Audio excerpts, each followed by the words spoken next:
উপস্থিত হয়েছি। আমাদের সহযোগিতা বরাবর করে আছেন বুলবুলদা, রোহিত গাজী সাহেব, এনারা সব বস্তি অঞ্চলেরই লোক। ভাই আছে হরিয়ারপুর অঞ্চলের, আমাদের মজুল ভাই আছে রয়েছে শেরপুর অঞ্চলের, এবং আমি ইয়ারপুর অঞ্চল থেকে।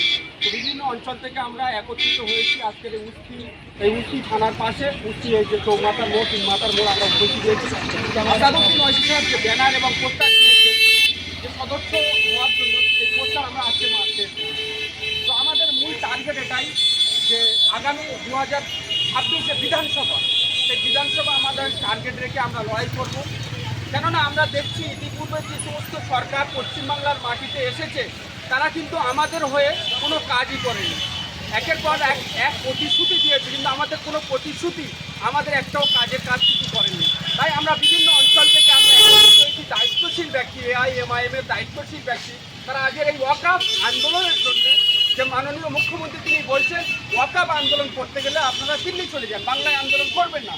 ইতিপূর্বে কোনো রাজনৈতিক দল তাদের বলার সাহস হয়নি পশ্চিমবাংলার জমিনে যে আন্দোলন করবেন না, না করলে চুপ রয়েছে। কেউ কিন্তু আমাদের এই বিরোধিতা করছে না দিল্লি গিয়ে আন্দোলন করা। তো এই ভয়ঙ্কর মাননীয় যে ভয়ঙ্কর প্রতিশ্রুতি থেকে আমাদের তো আরও বাংলায় যেতে আমার মনে হয় হারাম হয়ে যাবে।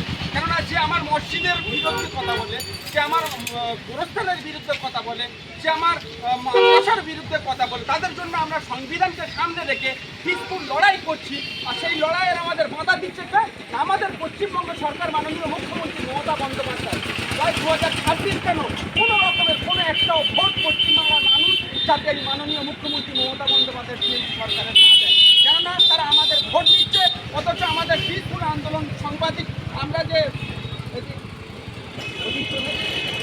পিসফুল আন্দোলন করি তার বিরুদ্ধে আজকে ষড়যন্ত্র করে। আজকে জানেন যে 30 এপ্রিল ব্রিগেড হওয়ার কথা ছিল, সেই ব্রিগেডটা ক্যান্সেল হওয়ার একটাই কারণ যে আমাদের ভিতরে সরকার ষড়যন্ত্র করছে।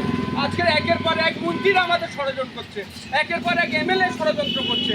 আমরা যেন যেমন বিজেপি সরকার অন্যান্য রাজ্যে আন্দোলন করতে দিচ্ছে না, তেমন এখানে বিজেপি বিরোধী সরকার হয়ে তারাও আমাদের আন্দোলন করতে বাধা দিচ্ছে। কেন এই বাধা দেবে? কেন আমরা কি বিজেপি শাসিত রাজ্যতে রয়েছি? আমাদের কি সংবিধান কি অধিকার দেয়নি ওয়াকআপ নিয়ে আমরা পিসফুল আন্দোলন করি? আমরা আইনকে সামনে রেখে শান্তিপূর্ণভাবে আমরা আন্দোলন করি, এটাই আমাদের অধিকার, সংবিধান আমাদের দিয়েছে। তাই আমরা পিসফুল আন্দোলন করতেই থাকবো যতদিন না ওয়াকআপ আইন বাতিল না হচ্ছে।